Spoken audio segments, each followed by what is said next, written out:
Assalamu alaikum. Бүгүн тандырда пияз менен чөбөгөдөн нандын жабылышын көрөбүз. Алгач эле пиязды майдалап туурап чөбөгө менен аралаштырып алабыз. Кадимки эле жапкан тандырга жапкан камырга эле 2 нан 3 нан өзүңүздөр каалаганча жасай берсеңиздер болот. Мен 2 нанды алдым.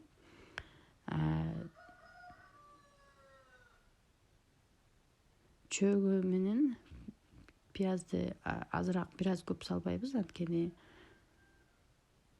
түшүп кетиши мүмкүн, чөбөгө майлуу болгондуктан. Мына ушинтип салып, тоголоктоп, бир аз жайып алып, салып кадимкидей субала кылабыз. Мен 2 нан кылгандыктан экөөнө салдым. Сиздер өзүңүздөр каалаганыңыздарча салсаңыздар болот. Тандырга кадимки өзүбүз нан жапканда кошуп жаба беребиз. Мынакей жасалып бүттү. Кадимки ошолдай нан жасагандай жасап кое бересиздер. Болгону этият болуш керек. Бул түшүп калышы мүмкүн. Өтө көп пияз, өтө көп салып жибергенде.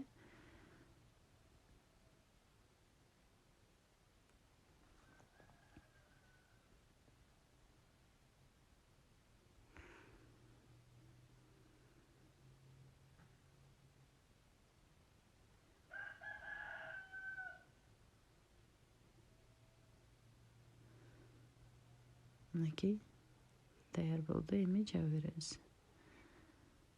Тандырды жагып, бир нанын, пияз нанымдын бирөөсү түшүп калайын деди.